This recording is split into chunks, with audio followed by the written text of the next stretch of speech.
Atilra es artífice de un proyecto solidario, colectivo y social. Es una realidad que crece, se desarrolla, vive y se multiplica, pero sobre todo permanece en el tiempo. Atilra, más de 70 años sembrando de sueños el camino. Cuando la salud está en peligro, el único remedio es la justicia. Si en las provincias se derogan las leyes sanitarias, las farmacias de barrio pueden desaparecer. Decile no al monopolio. Es un mensaje de la Confederación Farmacéutica Argentina, a favor de la ley, a favor de la salud.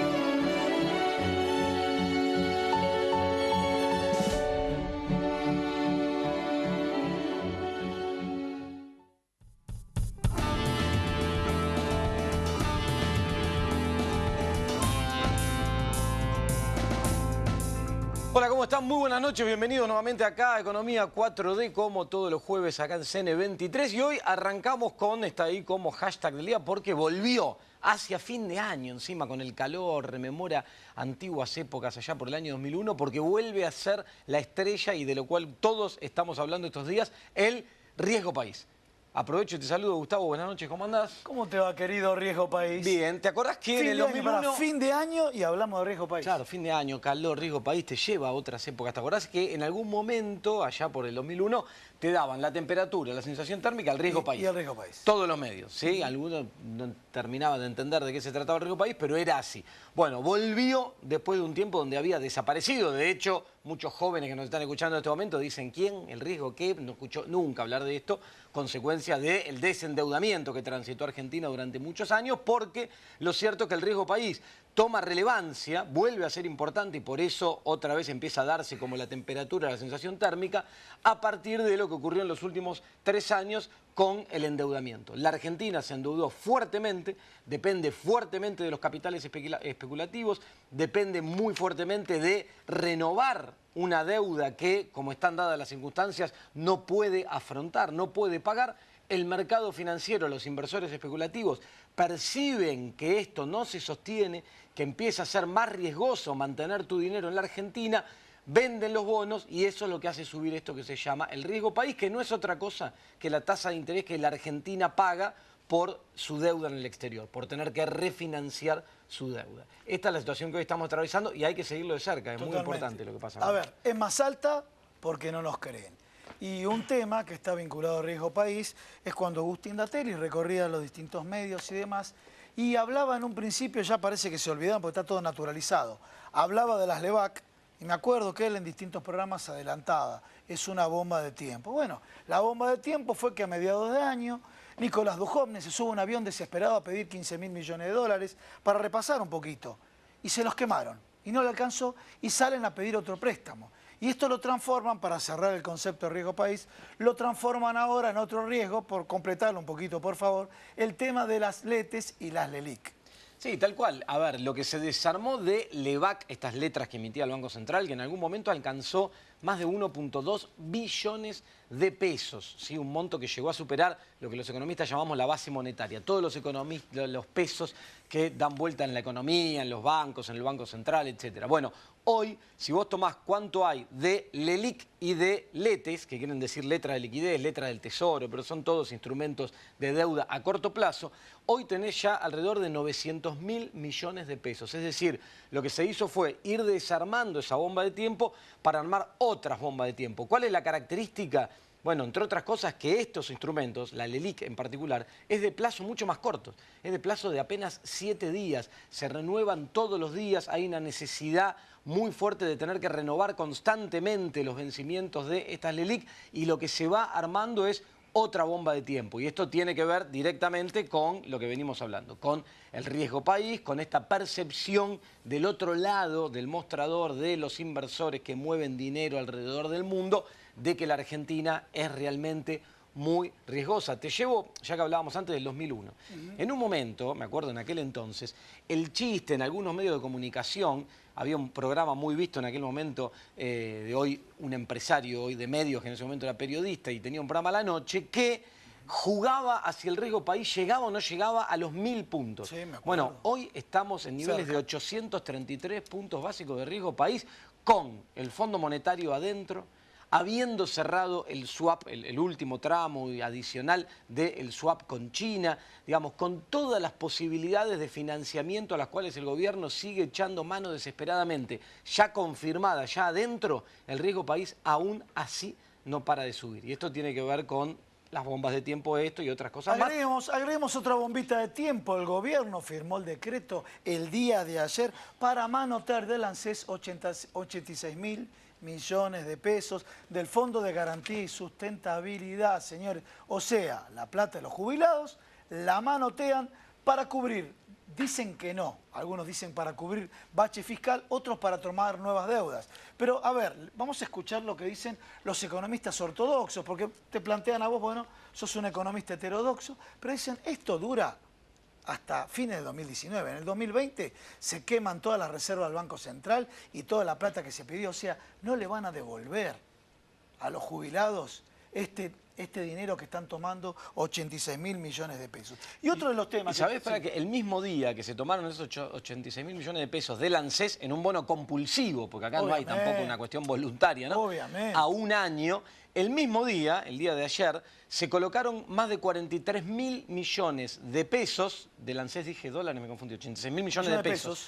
43.000 millones de pesos también se colocaron en dos instrumentos, que son LECAP, letra de capitalización, y LECER, que es una letra atada a la inflación por esto del CER, que es un instrumento que replica la evolución de la inflación. Esto como para que te des cuenta del Festival de Bono. En un rato, si hacen un raconto, ya hablamos del EVAC, del ELIC, del ETE, del LECER, del LECAP, ¿sí? De bonos directamente colocados al ANSES. Es una sopa de letra, un festival de bonos que sabemos, solo por tener memoria de corto plazo, cómo terminan estas cosas en Argentina. Bueno, esto muestra manotazo de hogar. Ahora vamos a otro tema, ¿no? Un gobierno que dijo, bueno, por nuestras características tenemos que bajar los impuestos. Bueno, que el impuesto a la renta financiera. Bueno, el gobierno, esta implementación del impuesto a la renta financiera, a ver, estoy hablando no de los grandes ahorristas, de los pequeños ahorristas, un jubilado que cobró un juicio, un retroactivo. 67.000 pesos es el mínimo, o sea, con 68.000 pesos estás grabado de un 5 a un 15%. ¿Qué hace la gente cuando cobra, o un trabajador que cobró una indemnización? Bueno, yo tengo que usar el dinero para no perder por inflación, lo coloco en plazo fijo. Bueno, los plazos fijos van a estar grabados, ¿sí? Y casualmente también los que vienen provenientes de juicios indemnizatorios o de juicios resarcitorios, como es el caso de los jubilados, para que vean que hay una ausencia de la visión del sentido social en este tipo de gravámenes. Porque si uno lo ve, dice, van a gravar a los más ricos. No, la cifra arranca de 67.000 pesos. Y que un jubilado cobre un juicio de 100.000 pesos, serían 10.000 pesos por mes, un retroactivo del trabajo de toda la vida. O un trabajador que trabajó muchos años que cobre una indemnización. Realmente otra calificación negativa a los manotazos que está dando el gobierno nacional. Un impuesto raro en su implementación, porque además tiene carácter retroactivo desde enero del 2018 y con cuestiones que va a haber que ver bien de cerca porque son complicadas. Por ejemplo, en el caso de las propiedades se aplica sobre la renta en pesos. Entonces digo, alguien que haya comprado una propiedad, vamos a poner un ejemplo, en 100.000 dólares, cuando el dólar estaba a 20 pesos y que la venda en el mismo valor en dólares, cuando el dólar está a 40, va a tener una ganancia muy importante sobre la cual va a tener que tributar. O sea que en dólares pierde plata. Bueno, hay una serie de cuestiones que va a haber que seguir de cerca con la implementación de este impuesto, que es bastante complicado. Te sumo un dato, ya que hablas de impuestos, de esta necesidad del Estado. Algo que acá contamos oportunamente y que hoy está ocurriendo, y los datos fiscales referidos a octubre que se publicaron hace unos días dan cuenta de esto. La recesión en la cual está la economía argentina le está pegando directamente a la recaudación. La recaudación, según los datos de octubre, creció al 35%. Para el mismo periodo, la inflación supera el 45%, es decir que en términos reales te está cayendo alrededor de 10 puntos. ¿Qué quiere decir esto? Que del otro lado, cada vez es necesario, con la visión del gobierno, pegar manotazo a recortes de ajuste del gasto más fuertes en pos de lograr ese objetivo inalcanzable, le llamamos nosotros acá hace tiempo, del déficit cero. Pero eso lo único que está haciendo es profundizando la recesión en la cual está la economía argentina y planteando un escenario del punto de vista de la economía real, de lo productivo, del empleo, de lo que nos importa a todos los que formamos parte de esta economía, muy oscuro para el año 2019, si además el gobierno, como dice, insiste en que este es el único camino posible y que transitar este camino es la única alternativa. Bueno, lamentablemente la recesión que te venimos contando hace ya unos meses se va a profundizar en los próximos meses, dado este escenario que se confirma en los datos que se comunicaron hace pocos días atrás. Otro derrumbe de la industria, cayó un 9,5%. La consultora de Orlando Ferreres dio estos guarismos. A ver, una caída del 9,5% dicho por gente cercana al gobierno. Esto está marcando el nivel de desempleo.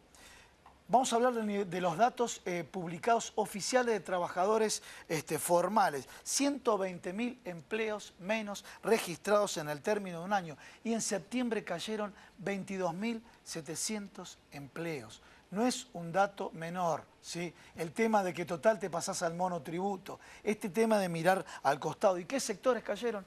Industria, comercio, construcción. Recuerdan que la construcción iba a ser el eje del empleo y el eje del crecimiento del gobierno. Y el sector alimenticio se contrajo un 6,1% en el país que se consideró el granero del mundo.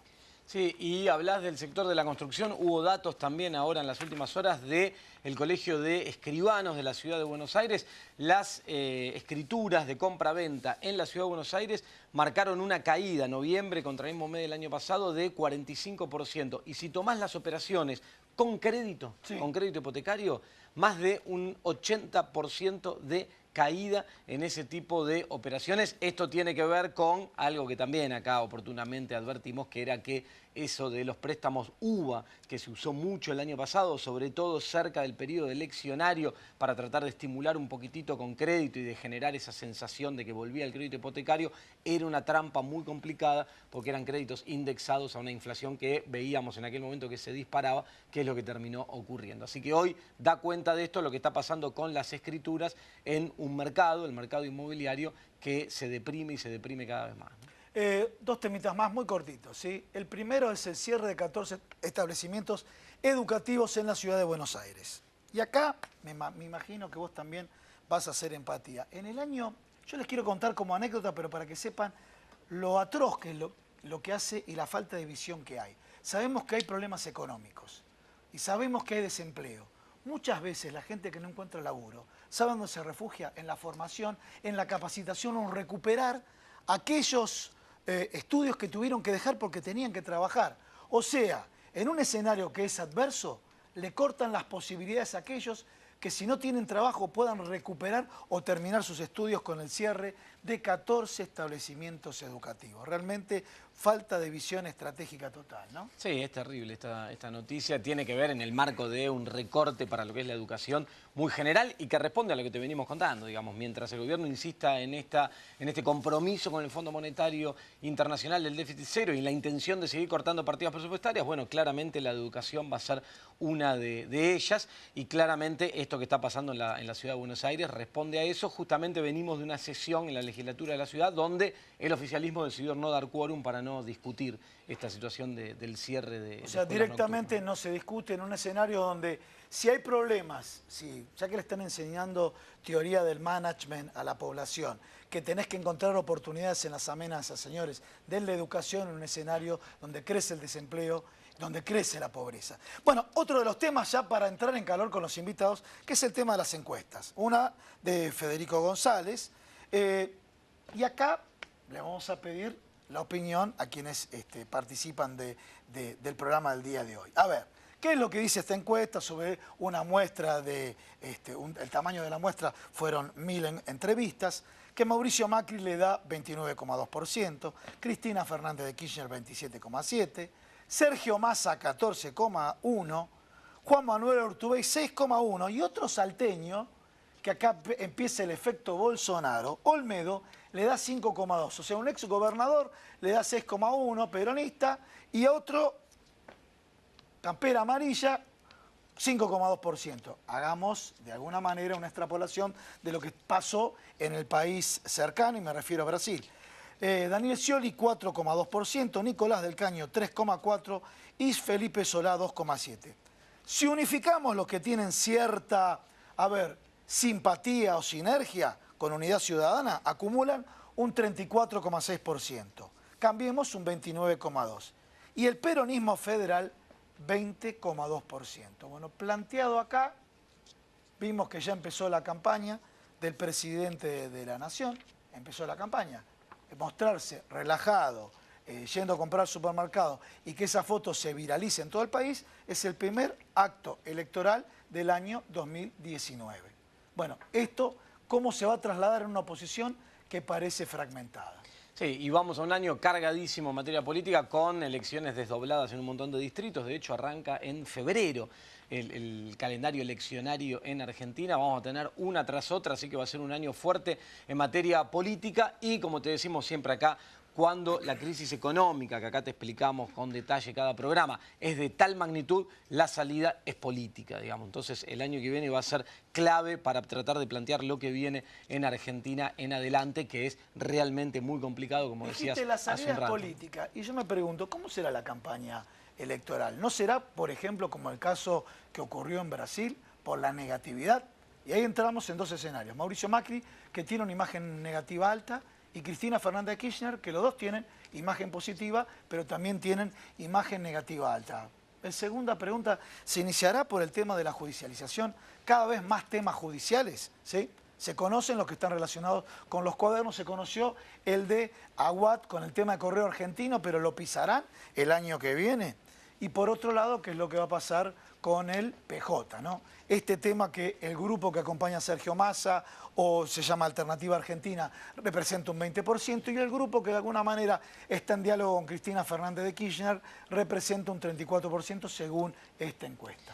Bueno, así están dadas las cosas. Vamos a, si te parece, presentamos quienes nos acompañan hoy en el living esta noche y arrancamos, ya que planteamos todo esto, vamos a arrancar hablando de política. Sí. Pero primero vamos a presentar a las damas. A las damas. La licenciada Mara Ruiz Malek, economista, ¿cómo te va? Bien, ¿cómo están? Buenas noches, gracias por estar en el último programa acá de Economía 4D. Pero seguimos, seguimos, no paramos todo el verano y seguimos porque va a ser un año recargado en materia económica y política. Bueno, muchas gracias por estar en el programa. Un placer. Bueno, nos acompaña Daniel Arroyo. Acá ya ha estado varias veces un amigo de la casa, Daniel. Sí, pero Arroyo. ya nos están preguntando, ¿y la fórmula viene o no viene con una candidata de La Matanza? ¿Viene o no viene por ahí? Va a la provincia. Bueno, vamos a estar hablando. Hoy diputado nacional, perteneciente al bloque, se me va Red por Argentina. Red por Argentina. Así que bueno, vamos a estar hablando ahora un ratito, presentamos a todos. Me refería a Verónica Magario, ¿no es cierto? Me refería a Verónica Magario, pero todo el mundo dice, preguntale, vamos a ver qué es lo que dice ahora. Bueno, en el caso de Mara Ruiz Malek, vas a aportar elementos de lo que estamos hablando y todo lo que ocurrió este año, ¿te parece? Dale, presentamos del otro lado y ya arrancamos. Acá tengo a mi izquierda, mira vos, a Leo Wilansky, presidente de la Asociación de Empresarios Nacionales. ¿Cómo estás? Así es, ¿cómo andás, ¿Cómo Leo? te va, Leo? ¿Qué contás? Gracias por la invitación. No, faltaba acá, miren, a ver si pueden ponchar acá a los dos. Empresarios y sindicalistas. Acá, empresarios y sindicalistas, ¿no? Al lado, que todavía no lo presenté, pero es Enrique Rosito, secretario de prensa de la Asociación Gremial de Trabajadores de Subte y Premetro de Metro Delegados. Sí, los Metro Delegados, que ustedes los mataron, pero un temita, que los medios se ocupó de publicarlo el diario La Nación. ¿Saben qué se ocupó de publicar? Que los muchachos habían hecho un paro, tal vez yo había puteado, quiero decirle, y está acá el secretario gremial. Y dijeron, ¿sabes qué? Estos subtes los prohibieron en España porque tenían asbesto, que es cancerígeno. ¿Qué pasó? Se dio a conocer, lo dio a conocer el diario La Nación. Ellos lo venían diciendo hace mucho tiempo porque era una verdad de perogrullo, que tenían asbesto y que son cancerígenos, ¿no? Entonces fíjense que las medidas de fuerza no son solamente por el salario, por reivindicaciones que son válidas, sino también por condiciones de trabajo. Así es. Bueno, vamos a estar ahora, ya arrancamos con todo. ¿Te parece picante? ¿Empezamos? Sí, a ver, diga usted. Daniel, escuchaba los números, digo, yo decía la salida de la crisis económica del año que viene es política. Escuchaba los números que dábamos de las encuestas. ¿Te parece que vamos a un escenario de polarización entre dos grandes fuerzas a nivel nacional? Sí, me parece primero que la unidad de la oposición es una obligación, no es una opción. Gobernar va a ser complicadísimo en la próxima etapa, con un acuerdo caído con el Fondo Monetario, con un mercado laboral desacomodado, con mucha presión social. Yo creo que vamos a conseguir una gran unidad de la oposición. Segundo, me parece que llegar... O sea, vos lo das por hecho que se puede conseguir. Sí, a mi modo de ver, lo que pasa en la Argentina es que lo social define lo político. Y el conflicto social va a crecer de manera tal que nos vamos a unir en el conjunto de la oposición. Una parte porque estamos convencidos que hay que hacer eso. Y otros por temor, porque realmente va a ser muy difícil poder gobernar. Me da la impresión de que, además, hay un agotamiento de la sociedad. ¿Quiénes perdieron durante este año? Los más pobres perdieron. Hay más gente en los comedores comunitarios. Sí, señor. La gente que hace changa gana menos plata que el año pasado porque solo trabaja un par de semanas, un par de días por semana y termina endeudándose. La clase media se fue contrayendo, complicando, plagada de impuestos. Las pymes, los pequeños comerciantes están desesperados y la AFIP les embarga ante cualquier cosita, les embarga la cuenta y después pregunta. Esa es la foto de la Argentina y está claro que la situación se va a ir empeorando. Con lo cual, es un problema el gobierno, pero es un problema la oposición. Quienes somos opositores, yo creo que tenemos que trabajar en dos planos. En unirnos, en plantear una alternativa, pero en plantear medidas de emergencia ahora, porque agosto, octubre del año que viene es ciencia ficción. Acá hay que llegar al fin de semana. Te hago una pregunta ya que dijo Agustín, arranquemos picante. Las pasos son en el mes de agosto, en teoría. Sí. En teoría en el mes de agosto. Yo comenté, la foto del presidente de la Nación en Villa Langostura es parte de la campaña. O sea, la humanización de un presidente, se toma vacaciones, va a comprar al supermercado. Esa es la foto. No, para que ustedes sepan, no emití juicio de valor. Sí, no emití juicio de valor. Está claro. Pero ahí empezó la campaña. Sí. Digo, la oposición, que van a definir quién queda en agosto. O sea, va a pasar el efecto Luis Ignacio Lula da Silva, Fernando Haddad, que a último momento no va a dar tiempo para quien quede ahí, porque sabemos que desde el punto de vista judicial va a haber un hostigamiento para quien mide más, y me refiero en este caso Cristina Fernández de Kirchner, ¿no? Primero tenemos que acelerar los tiempos quienes somos opositores. En la Argentina me parece que hay solo dos identidades. Una identidad es el macrismo, la gente que dice esto es lo que hay que hacer, lo que dice los últimos 70 años ha pasado esto. La otra identidad es el kirchnerismo. Uno va a un barrio de kirchnerismo, va a una escuela y un pibe que es kirchnerista, va a una plaza. El resto tenemos que generar una oposición alrededor de esa identidad y construirla aceleradamente. Me parece a mí, en esencia, que más allá de si es candidato tal o cual, tenemos que construir una unidad opositora, definir en las pasos 2 o 3 candidatos a presidente, 2 o 3 candidatos a gobernadores, y que en ese contexto estemos todos juntos con un programa claro. En el medio hay que plantear medidas de emergencia, en el medio hay que hacer algo con el precio de los alimentos, porque si los alimentos siguen subiendo, llegar a octubre del año que viene va a ser ciencia ficción. En el medio hay que cortar los créditos usurarios, porque está todo el mundo endeudado al 180% de interés anual, o en el medio tiene que empezar las clases en marzo. Yo presenté un proyecto en el Congreso para que haya un apoyo extraordinario, lo que llaman la ayuda escolar. Todas las familias reciben en marzo la ayuda escolar, las familias que tienen chicos menores de 18 años, para arrancar. Yo presenté un proyecto de un adicional de 3.000 pesos para que arranquen las clases y para que los pibes tengan con qué ir a la escuela el primer día. Nosotros tenemos que plantear medidas de emergencia también. Yo voy a trabajar solo para que haya una gran oposición unida y ese creo que es el único camino. Estos proyectos, Daniel, digo, este que estás contando ahora, que no lo conocía las escuelas, sé que presentaste otros proyectos vinculados con el tema deuda que acabas de nombrar, Crédito. para tratar de atender a estas familias endeudadas con tasas exorbitantes. Digo, ahora, ¿encontrás plafón en el Congreso de la Nación o quedan en una intención de algún espacio que te acompaña y después se pierden? Hasta ahora no hay plafón porque en realidad el gobierno tiene una primera minoría en la Cámara de Diputados y eso le permite trabar el resto de las leyes. Esto es lo que ha pasado. Yo cuando presenté un proyecto de crédito no bancario para tasas muy bajas para desendeudar a la familia, se comprometió el gobierno a tomarlo, Lilita Carrillo dijo que estaba bárbaro y lo cajonearon. Esto probablemente pase lo mismo. Nosotros tenemos que construir una oposición, tenemos que ganar, tenemos que unirnos. En la Cámara de Diputados somos más los opositores que los oficialistas. O sea que si podemos volver atrás con el tema de tarifas, podemos construir también políticas públicas desde ahí. Yo creo que acá no se trata solo... El diagnóstico de que el gobierno es horrible y deja 20 millones de personas afuera, está claro que lo tenemos todos. Ahora, tenemos una obligación en la oposición de acelerar, de construir una unidad, de plantear medidas de emergencia y de todos estar adentro, en la fórmula que sea, pero todos tenemos que formar parte de una gran unidad opositora. Si nos fragmentamos, gana el gobierno. Y el gobierno, en esencia, es soja, minería, sector financiero y salarios bajos. Ese modelo deja 20 millones de Lo personas podemos afuera. repetir, por favor, para que quede bien grabado. Soja, minería, sector financiero y salarios bajos. bajos. A ese país, que es una Argentina posible, hay 20 millones de personas que no tienen nada que hacer. Nosotros tenemos que construir un país que tenga textil, comercio, metal mecánico, frigorífico, que dé vuelta a la escuela secundaria, que construya el sistema de crédito, que le dé lugar al 1,5 millones de jóvenes que no estudian ni trabajan. Ese es el rol de la oposición, construir un programa y hacer algo diferente. Ahora, Daniel, antes de ir al corte, y ya vamos con el resto de los invitados a hablar de economía, después al cierre te voy a hacer alguna pregunta más puntual de política, pero muy cortito antes de ir al corte, tu lectura de los datos que salieron de pobreza, vos sos un especialista en la materia, de la Universidad Católica, digo, Te da la marca más alta de pobreza en la década, 33% de pobreza al tercer trimestre de este año. Debería el último trimestre aumentar la pobreza porque claramente siguieron subiendo los alimentos.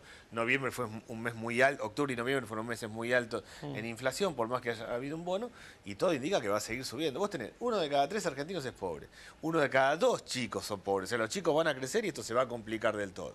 1,5 millones de jóvenes que no estudian y trabajan, 24% de desocupación en los jóvenes. Solo con esos 4 datos todos deberíamos agarrarnos la cabeza y hacer algo distinto. El gobierno no mira, el gobierno cree en el derrame, cree que van a venir inversiones, que las inversiones van a derramar sobre el empleo y esto se va a acomodar. Y en el medio, además de tener una idea absurda de lo que es la Argentina, es una estructura de negocios donde hay muchos que se están enriqueciendo. Bueno, tenemos la obligación, yo creo... Me parece que lo que ha cambiado en los últimos meses es que todo el mundo tiene el diagnóstico claro. A mí todo el mundo me para por las calles, tiene claro para dónde va el gobierno, cómo va. ¿Todo el mundo te referís a la población? Sí, yo creo que la sociedad está 3 pasos adelante de la política en Argentina. La Argentina es siglo XXI y siglo XIX. ¿Sí? Se discute el aborto, hay una revolución de las mujeres y hay más gente en los comedores comunitarios y los chicos comen fideo y harina. Ahí comparto, sí, pero sin embargo en la clase media prevalece mucho, y vamos al corte ahora, prevalece mucho la negatividad.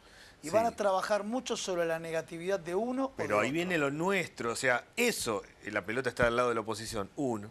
Y 2, nadie tiene que tentarse con hacer campaña en torno al tema de seguridad. Nadie tiene que tentarse con correr al gobierno por derecha. Está claro que el gobierno, a falta de resultados económicos, va a plantear mano dura, esto, lo otro, vamos a correr a este, aquel, al otro. Eso es de una irresponsabilidad grande. Tuvo 11 años, para los que nos ven en el interior del país, 11 años en la Ciudad de Buenos Aires, pidió a la policía, tiene la policía propia, y en la Ciudad de Buenos Aires es terrible la inseguridad, ¿no? No, pero hay algo más básico. Un policía, la policía bonaerense tiene 90.000 hombres. Un policía se forma en 9 meses.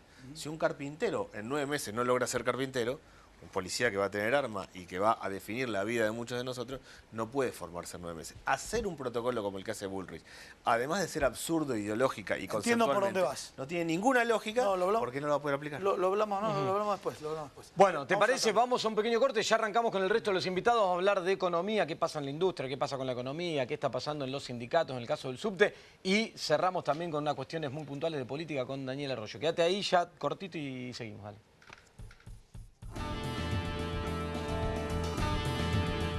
Atilra es artífice de un proyecto solidario, colectivo y social. Es una realidad que crece, se desarrolla, vive y se multiplica, pero sobre todo permanece en el tiempo. Atilra, más de 70 años sembrando de sueños el camino.